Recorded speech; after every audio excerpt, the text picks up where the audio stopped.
is my pleasure to introduce our next speaker, Dr. Carlos Viana. Dr. Viana is a board-certified clinical nutritionist. He also is a practitioner of EDTA chelation and a doctor of Oriental medicine. Is a medical anthropologist. Wears many hats. He is the director of the Viana Natural Healing Center in Aruba in the Dutch West Indies. Come from that wonderful climate to this wonderful climate. So glad to have you here. Thank you. He's also served as a member of the Reuben Public Health Commission. He's a member, of course, of the International Academy of Oral Medicine, we're proud to say. He's recently published a paper which is really the basis of his presentation today. The paper was titled "The Prevalence of Insulin Resistance and Related Metabolic Features in Aruba." And so Dr. Viana is going to talk about insulin resistance as it relates to oral and facial disease. So please give a warm Academy welcome to Dr. Viana. Am I on? Yes. Okay, let's get the advertisement out of the way. I do not have any financial interest of a product in my talk or with any companies offering grants, monies for this continuing dental and medical education program. I wish American Airlines would have sponsored us to come up here this evening. Relationships are incredibly important to me. And certainly the most important relationship that I have is with my spouse and with my children. But there are other relationships that are very, very important to me. Certainly my relationship with my professional organizations like IAOMT is very important to me.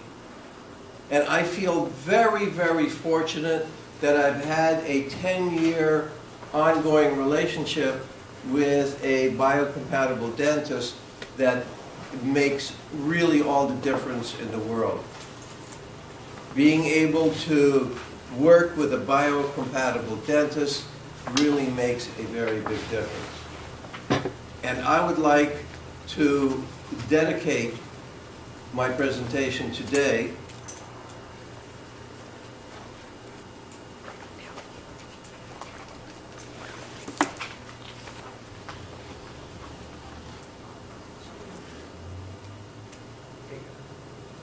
I'd like to present my dedication today, my presentation to Sam Queen. Sam is my professor who taught me incredible diagnostic possibilities using blood analytes. And I really consider Sam to be a mentor of mine. And today's presentation, and even the research that Dr. Marsman and I have been doing, would not be possible without really the guidance of Sam Queen.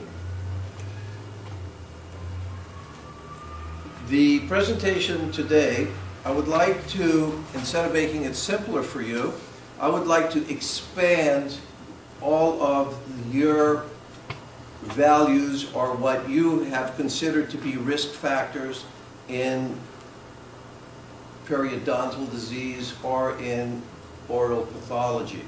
And at the same time, I'd like to give you a glimpse at the biocompatible medicine protocol that we have developed in Aruba.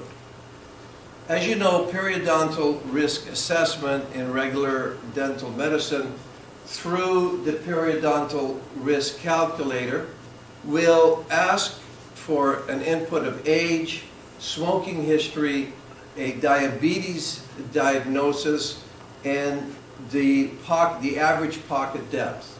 And from this data, the computerized periodontal risk calculator will tell you what the risk factors are for your patient.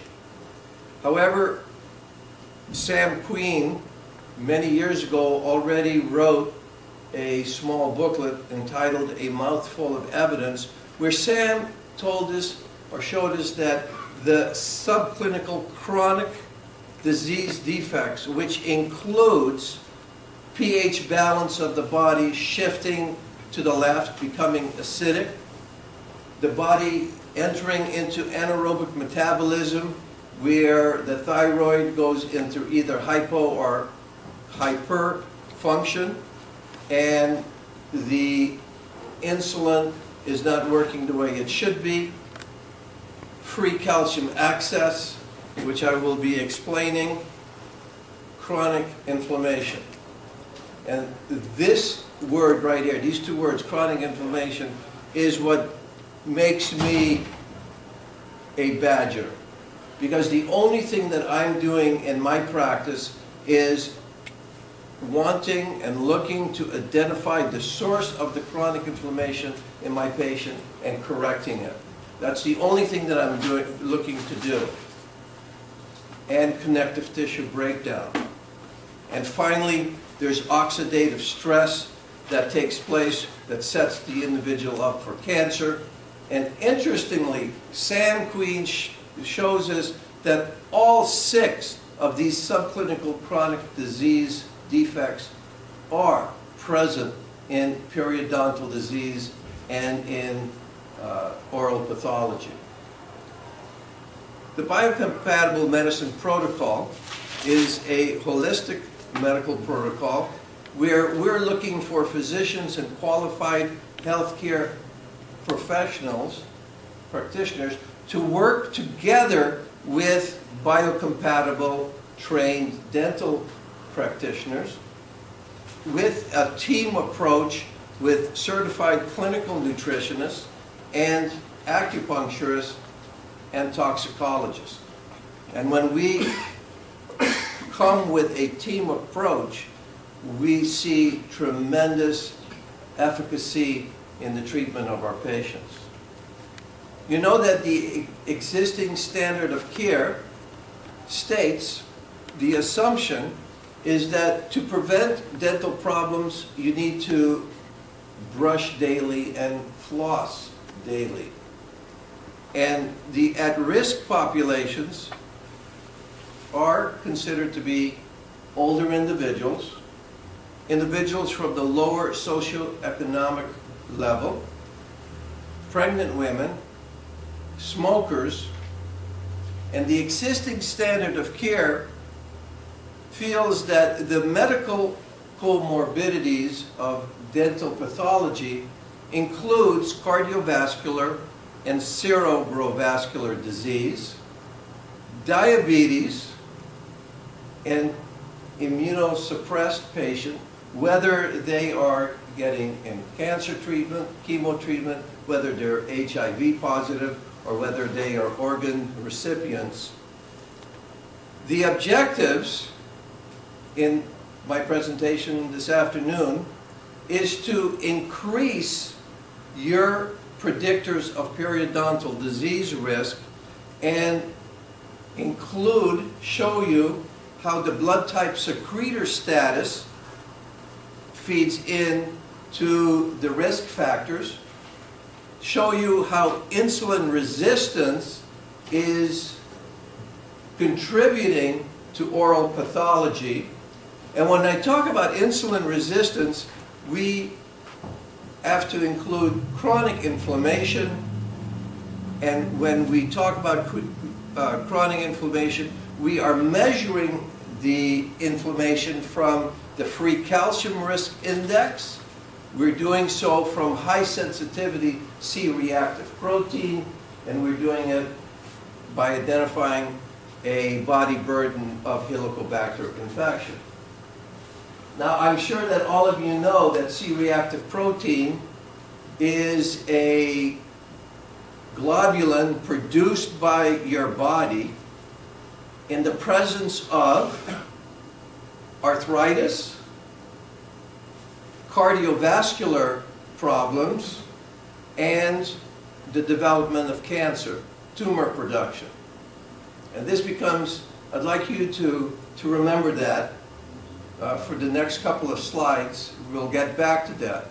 So CRP, high sensitivity C-reactive protein, less than 11 is giving you a low, a medium, or high risk of developing cardiovascular disease.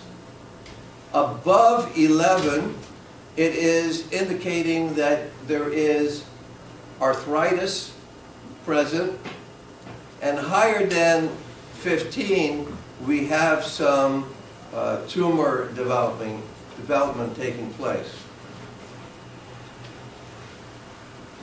The assumptions of regular dental medicine is that oral health problems are personal hygiene omissions.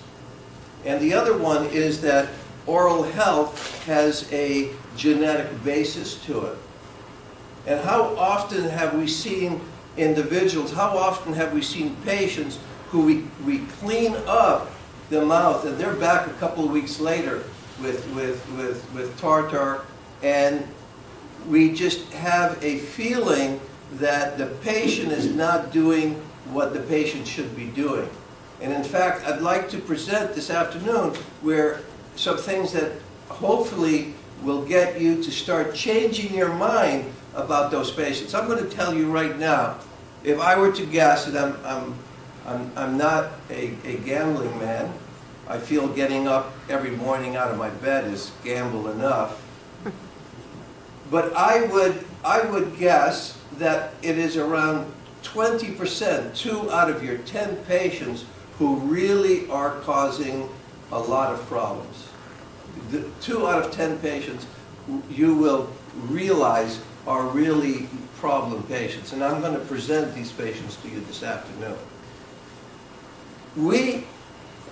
Our assumption in biocompatible medicine is that indeed this pathology is coming from metabolic imbalances.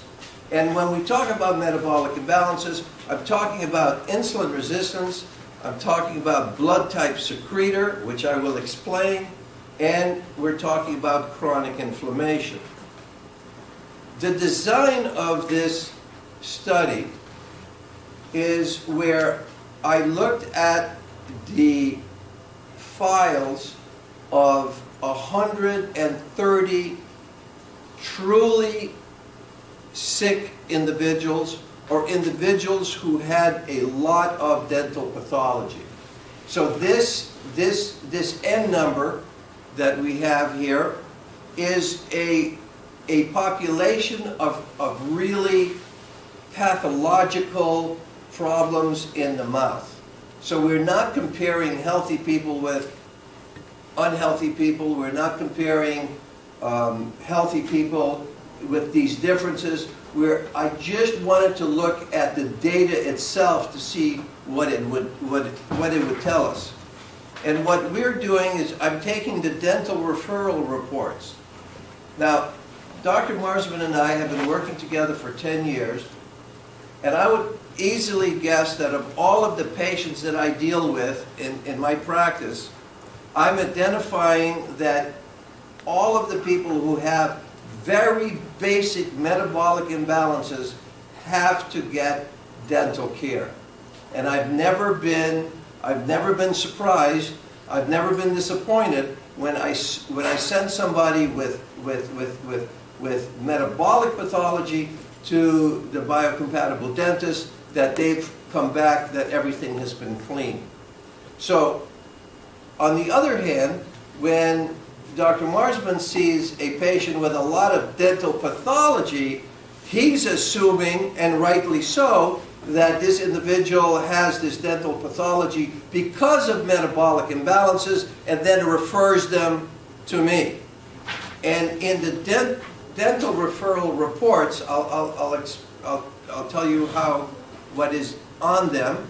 I took these dental referral reports and I put them together, the data together with laboratory tests that includes a saliva testing that tells me the secretor status of the individual, the blood analytes that are glucose and insulin taken together to be able to figure out the insulin resistance index of the individual, calcium, phosphorus, and albumin taken together into several formulas to determine the free calcium index, the high sensitivity C-reactive protein, and the Helicobacter, both the acute and the chronic, all right? The acute being the IgM and the chronic being the IgG.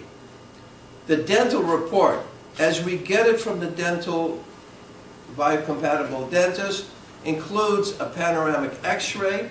If there are specific pathology noted in teeth, then additional local x-rays will be taken. An internal oral exam that starts off with a oral cancer screen. Cavities and root canals are noted on the report. Infections are noted on the report. Per tooth and where on the tooth it is found. Missing teeth, cavitations, mercury fillings, what the crowns are made out of and what the inlays are made out of. Malocclusions, and the reason I would like to know about the malocclusion is because as each tooth pair is associated with a specific organ pair, if the biocompatible dentist, if my dental colleague tells me that one tooth pair is hitting first, that I know that that organ is going to be in hyperfunction, and the teeth that are not hitting are going to be in hypofunction. So you can send your patient to do an EAV report, but you yourself will be able to determine that almost immediately by how the malocclusion is taking place. We also want general periodontal information, very specific. We want it scaled. We just don't want to say there's infection there. We want to know the severity of that infection. And if we could get, if it's a general infection, that speaks very loudly. But sometimes the infection is very localized. And if it is localized, I would certainly want to know it, because once again, it's mirroring a pathology taking place in the organ structure. And then, of course, any other important parameters. If it's a referral coming from the dental office, then the dental office is telling us why they're referring these people to us. The secretor status. How many parameters are there on blood type? Any idea? There are, depending on what you want to do, there are 25 to 35 indicators of your blood type. And if you want to get an organ transplant, you have to meet at least 25 of those parameters. If you get close to 30 parameters, you can get an organ transplant with very little medicine not to reject the organ. So each one of these descriptors of your blood type, of course, your first descriptor is your ABO letter, either A, B, or O. Your second descriptor is your rhesus factor, whether it's positive or negative. And the third is known as your Lewis factor. The Lewis factor breaks every blood group down into secretors and non-secretors. And statistically, it always holds that in one specific blood group, 80% of that blood group are secretors, and approximately 20% of that group are non-secretors. We know that secretors are always Lewis A negative, B plus. We know that what is happening is that the Lewis A is converting to the B, and this allows their individual to secrete their blood group antigen into their saliva, into all of their body fluids. And what this allows secretors to do is to have a built-in immune system in all of their body fluids. So secretors have an immune system in their saliva that is protecting them from bacteria that's entering into the mouth. When we talk about non-secretors, we know that non-secretors are always Lewis A positive, B negative. You'll notice that the Lewis A is not converting over to the B, and this means that they have a homozygous null allele on locus SE, whereas secretors have a capital S, small e, with a small e, that is then converting over. The implications of that is that non-secretors have no defense mechanism in any of their body fluids. They do not produce A and B antigens into their saliva, and we know that there are quite a few medical studies that show that non-secretors run a 4 to 8 times greater risk of developing degenerative diseases. When we talk about insulin resistance, the clinical signs of insulin resistance include hypoglycemia, hypertension. The hypertension is where those patients are presenting with a blood pressure of 140/90. How many dentists before treating will have their staff run a blood pressure measurement before treatment? You people are very, very smart. You're incredibly smart. And you're not doing it yourself, you're having your staff doing it. All right? Usually the youngest staff member there, all right, should do it. I'm very serious. Because the more competent the individual, the more white coat reaction you're going to have from your patient. All right? You want to have the blood pressure in our clinic is taken by our student. All right?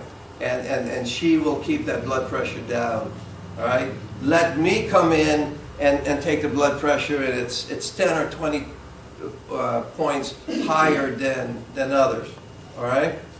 Decreased high-density cholesterol, which means that they're not even coming up with the metabolites necessary to produce the hormones that they need. Elevated triglycerides, elevated uric acid levels.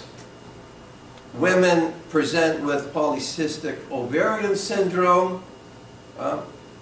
Hemochromatosis is one of the indicators, and of course the hematomacrosis, you have anemia, you're going to have lots of bleeding, and you're going to have finally a lot of liver problems where they're going to be detoxing much slower what you're putting into them. And of course, diabetes mellitus type 2 is the final insult of insulin resistance. And as a matter of fact, the definition of diabetes mellitus type 2 is in fact insulin resistance. And finally, we have fatty liver progressing to non-alcoholic fatty liver disease. For the individuals themselves, the symptoms of insulin resistance include brain fog and an inability to focus. We're having a lot of reading problems here. We're having a lot of studying problems here. Depression, fatigue, simple carbohydrate craving, and when these individuals eat a meal with lots of carbohydrate, they feel sleepy after the meal, headaches, yeast problems, lots of Candida albicans, intestinal bloating, sleep problems, and weight gain, fat storage, difficulty losing weight. Men will develop the weight on their stomach. Women will develop, start storing the weight on the hips. To calculate insulin resistance, for those of us who are outside of the United States, we can use the homeostasis model assessment, which identifies through the blood serum data using glucose and insulin if insulin resistance is present. And it's a very easy formula. All we have to do is take insulin, multiply it times the glucose that is presented in millimole for us outside the United States, divided by 22.5, and if your factor is 1.8 or greater, there is insulin resistance in that patient. For those of you practicing in the United States and your lab is presenting your glucose in milligrams per deciliter, we have the HOMA sigma, and it's just as easy. We take the glucose in milligrams per deciliter, multiply it by insulin, divided by 405, and it's the same index. If you have 1.8 or greater, then you have insulin resistance. For you American docs, if you want to get down and dirty, all you have to do is multiply glucose times insulin. And if it's more than 700, you know that you've got insulin resistance. The reason I like to go ahead and do the HOMA or the HOMA sigma is because I want to have a number with a decimal point, because as treatment takes place, I can track the improvements that way. And certainly the patient knows what their insulin resistance number is, and as they come back every 2 weeks and we see their number coming down, that's a tremendous motivator for them.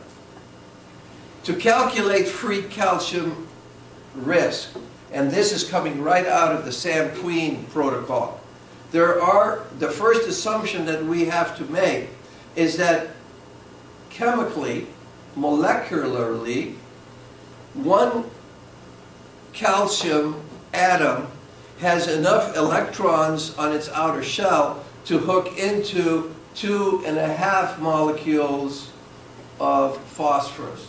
So we know that a balanced equation of calcium and phosphorus is in a ratio of 1 to 2.5. And that becomes very, very important.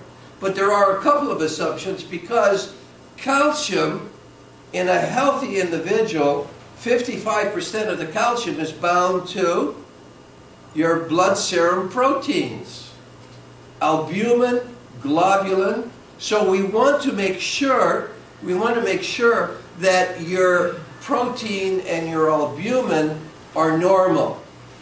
And if they are, then we can go continue with the equation. Then what we have to see is that we have a normal albumin ratio, and if that is satisfied, then we can go into the formula where we take the actual phosphorus in the blood serum and we multiply it by 2.5. And what this gives us is the theoretical amount of calcium that can be bound, right? Realizing that 55% of the calcium is bound to protein, there's enough protein there so we know 55% of the calcium is being satisfied and is bound.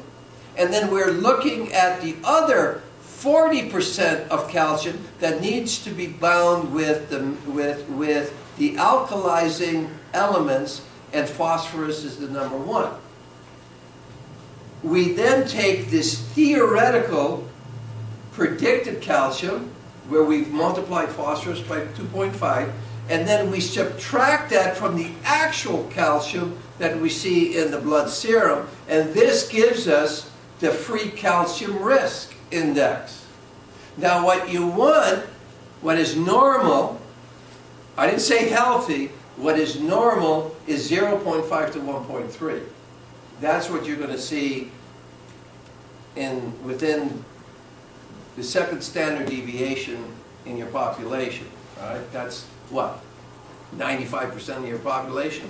What you would really like to see is less than 0.8. and the more or less it is, the better off you are.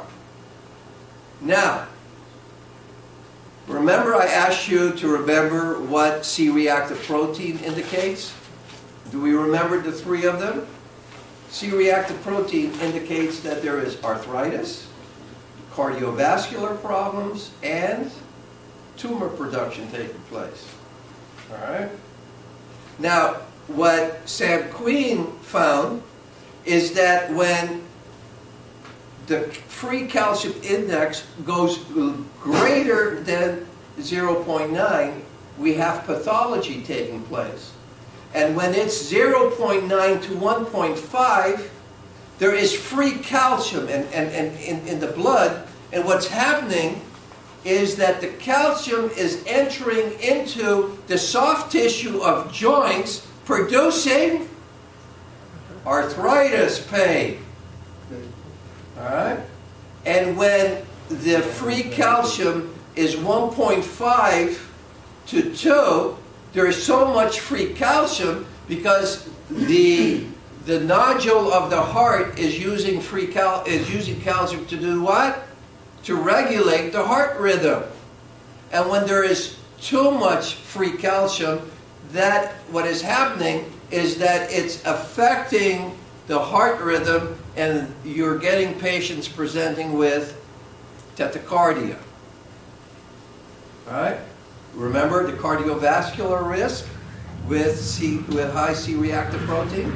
And then finally, when the free calcium risk is 2 points or greater, then we're looking at the development of tumors. The setting, all right? We're in Aruba, 12 miles off the coast of Venezuela, 12 degrees off the equator, outside of the hurricane belt. Folks, somebody needs to live in paradise, and we're tough enough to do it. All right? Dr. Marsman is a biocompatible dental training facility. We've got Dr. Marsman is an IAOMT biocompatibility trained dentist, and we have 2 dentists just out of dental school that are being trained the right way. The other setting was our clinic, Viana Healing Center. We're also a biocompatible medicine training facility. We will train your team of the diagnosing in the protocol using the Sam Queen blood work. We also will train clinical nutrition, acupuncture, and detoxification as it relates to dental work. One of the things that we've done is we've developed an acupuncture protocol when we do extractions or when we clean cavitations. We have an acupuncture protocol that minimizes swelling and it minimizes pain in our patients. The study participants, I told you the N number was 170. It was a very easy mix. We got very lucky. There were as many men as there were females, and you'll notice that the secretors were, if you look at this bar graph compared to this bar graph, you'll see that 80-20 spread. All right, it'll happen every single time. And you'll notice that there were patients that were from further back than 2 years ago when we didn't have the possibility of testing for secretor status, so we don't know what they are, but you'll notice that it's a little bit less than secretors because it's been brought down by the non-secretors. The main outcome measures, what was I looking for statistically? I was looking for oral pathology and comparing it with the insulin status using the insulin resistance formula that I just presented to you. I was looking for oral pathology compared to inflammatory markers, including high sensitivity C-reactive protein, free calcium risk index, and Helicobacter pylori. And I was looking for both the acute and the chronic. And then I wanted to see how the secretor status was going to fall into the oral pathology. And what we found out is that when we get the reports from the dentist, we are told that the gingiva is either healthy or there is gingivitis present. There is periodontitis where the pockets are presenting at greater than 5 millimeters. There is advanced periodontitis where there is bifurcation involvement, or it has gone so far that there's actually mobility there. What we found when we put all of the results into a quartile ranking, we noticed that in the insulin resistance, in the minimum quartile, there is no insulin resistance here. In the first quartile, there is no insulin resistance here. And what we were having is we were having the pathology taking place from inflammatory markers, other ones. Helicobacter infection and C-reactive protein from infections. But we certainly, it was not coming from insulin resistance. As the insulin resistance goes up, 2 is already insulin resistance. We see that 3.2 is certainly very insulin resistance, and 8.7 is severe insulin resistance. We see that the pathology keeps on going up. We also see that the free calcium keeps on going up. But notice how the free calcium really jumps up in the maximum. All right? We also see that the age stays pretty much level. All right? You will notice that in the pathology and in age, there is a dip between the third and the fourth, between the third quartile and the fourth quartile. Things seem to be getting a little better here. All right? And this is a statistical fluke, because what is happening is that the death records in the newspaper in Aruba of individuals who have died not from an accident, natural deaths, you have 60% of Arubans dying in their 50s. Very few Arubans are making it to 75. So the reason that this pathology and the age start dipping down is because the more pathological, the sicker of these individuals have already died. All right. The genetic mix of the Aruban is exactly the same as the Hispanic in the United States. All right. It's exactly the same genetic mix as a Puerto Rican or a Cuban or a Mexican. It is a 60% Native American with European blood and African descendant blood. What we found is when we sloped it out, we see that insulin resistance with free calcium risk has a very positive slope to it. All right? The slope is 2. That means that for every point that your insulin resistance goes up, your free calcium risk is going up by 2 points. All right? That's phenomenal. We find that insulin resistance with high sensitivity C-reactive protein has also a very positive slope to it. For every 1 point your insulin resistance is going up, your C-reactive protein, indicating that you are in chronic inflammation, is going up almost 1.5 points. Insulin resistance with dental pathology, here it is. If I took away that 4th quartile, I would have a much greater slope. All right? It would be, I consider, unethical just to drop out that 4th quartile, but we see that this slope here would be much, much greater. It is just that those guys who have died, and I can't get their figures have brought the slope down. But the pathology certainly is right there. When we started looking at individuals between secretors and non-secretors, and we're doing it from quartile ranking. This is percentages here. This is not numbers. So we're comparing the secretors with the secretors and the non-secretors with the non-secretors in a percentile ranking.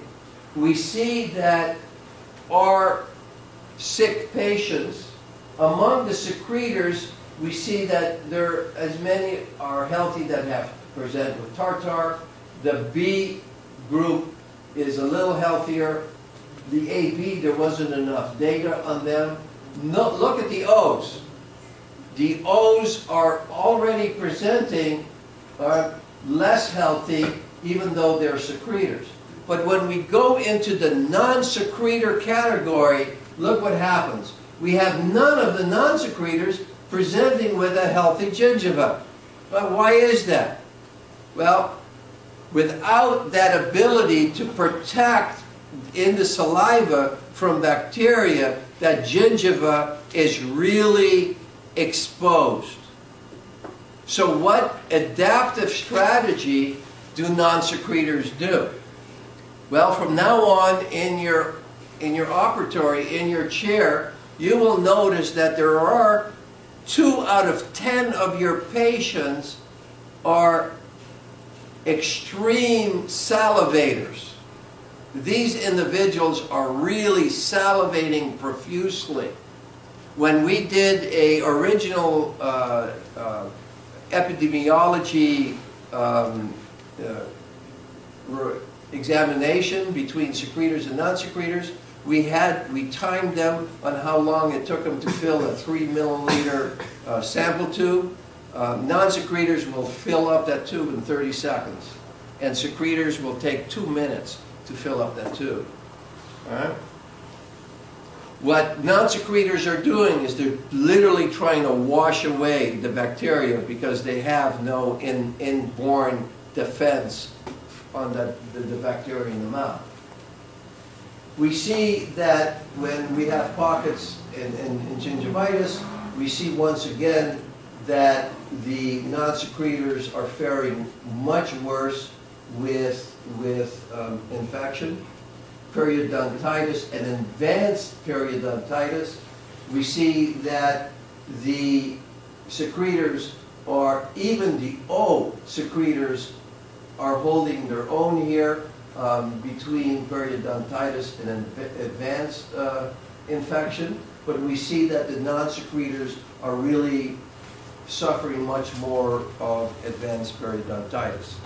So we are really seeing that non-secretors are having a much harder problem with the gingiva. And of course with that, you're going to see that your non-secretors are the ones that have all of the many caries that they have. Here is where it becomes even more telling. When I looked at the mean age, now remember, this is one population of sick individuals, one population of really bad oral pathology. When we looked at the mean age of secretors, you'll notice that they're at 54.5, 54 and a half age, right? But there is an 8 to 15 age spread between non-secretors and secretors. So what we're really seeing here is that not only is the gingiva pathology impacting the non-secretors much greater, but we also see that it's doing it at a much younger age for non-secretors. All right? So it's a double whammy for them. All right? Not only are they suffering more, they're doing it at a younger age. When we looked at the gender difference, it was pretty much split. We really had a 50-50, so we really did not see any differences between the genders. When I looked at the free calcium risk implication, I was surprised for a little while.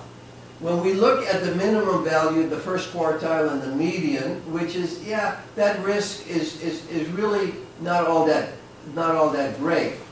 But when I started really looking at free calcium pathology, we're really looking at a free calcium risk that really would indicate some high risk. Look all of a sudden what we see.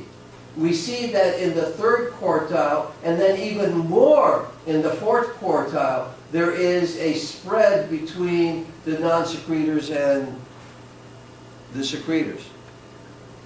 Well, this becomes very important because although non-secretors do not have an external defense, we know that they have built up a stronger immune system on the inside. And so they are managing their metabolic balance a little bit better than the secretors are. When we looked at the Helicobacter pylori implications, in acute IgM, we see a high presentation of high sensitivity C-reactive protein. We see no periodontal implications. Right? When we see a patient with chronic IgG, we see that the high sensitivity C-reactive protein is low, which means that the immune system is not even reacting anymore to the bacterial infection in the stomach. And what we see is we see a lot of periodontal implications. Tremendous. And Dr. Marsman and I have identified pockets as the source of the chronic Helicobacter infections. So when you have a patient that has a chronic ongoing Helicobacter infections, you guys could be a great way to get that solved. Right? Secretors. What we can see with secretors is that they're really being affected by an internal source. We see that their mean age is 54. We see that non-secretors are really being affected from an outside source. We see that their mean age is much younger at 48. I mean, statistically, this is really phenomenal. We see that periodontal disease means insulin resistance.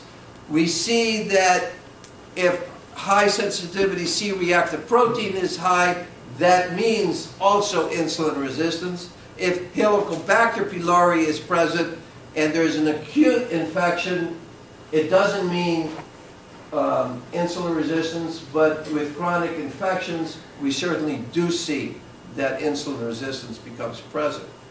What we have seen in other studies is that the sequelae of insulin resistance, as insulin resistance goes up, we see a whole host of symptomatology starting to present itself. So we know that insulin resistance is a progressive disease, and the problem is that there's no treatment code in the United States for insulin resistance, because insulin resistance is not yet considered to be a disease in the United States. Why not? Because all treatment codes have a therapeutic drug code that goes along with it, and there is no pharmaceutical drug to treat insulin resistance. It has to be done by lifestyle changes.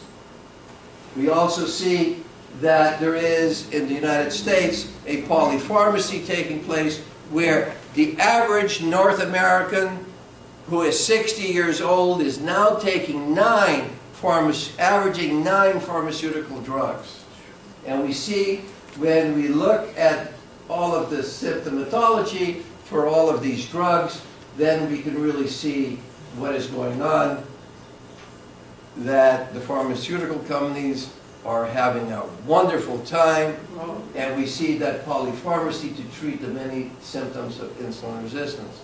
Concurrently, we can see that insulin resistance on oral health is that as insulin resistance goes up, we're seeing that oral health declines. Oral health declines with progressive insulin resistance. So what do we do? our conclusions is that in the periodontal risk assessment, we need to look at the pH balance. The free calcium access indicates that there's calculus. If you see calculus in your chair, you know that free calcium access is taking place. We see that gingivitis presents when there's chronic inflammation. We see that after chronic inflammation, anaerobic metabolism starts. Connective tissue breakdown presents when there's periodontitis, and oxidative stress is there when oral cancer and other cancers are starting to present themselves. What are my recommendations? Please, in the oral examination, if you see tartar and you see a waist size on a man that is more than 39 inches, he's insulin resistant. There's no question about it. I'll bet money on it. If a woman's hip size is 70 inches or more and there's any gingiva pathology, she's insulin resistant. If the individual on your chair is salivating profusely, it means one of two things. It's either a symptom of mercury toxicity, where the amalgams are still there, or the amalgams were replaced, but a good detoxification of heavy metals did not take place yet, or they're probably non-secretors. Concluding thoughts. I hope those of you who have listened to my presentation will go back to your practice and think about oral physicians developing a working relationship with your patients where there's a no-fault approach. When that patient comes back in 4 to 6 weeks with another mouthful of tartar, that you don't say, "Ah, you haven't been flossing, you haven't been doing the hygiene program." Tell them that you know that there's something else going on that needs to be looked at. So you're developing a no-fault approach to periodontal problems with your patients. And then refer recurring periodontal problems to medical physicians, board-certified clinical nutritionists, so that they can get, there are no questions, we do questions later, so that they can get the help that they need. All right? You had 70 inches for the waist of the women, that's 29 inches. Yeah, okay. Okay, that's all. All right, thank you. All right. Okay, I'd like to thank the participating patients and staff of our clinic, and certainly Dr. Marsman. All right. Certainly, the round of applause that you give me, you should actually be giving it to my colleague, Dr. Marsman. Dr. Marsman.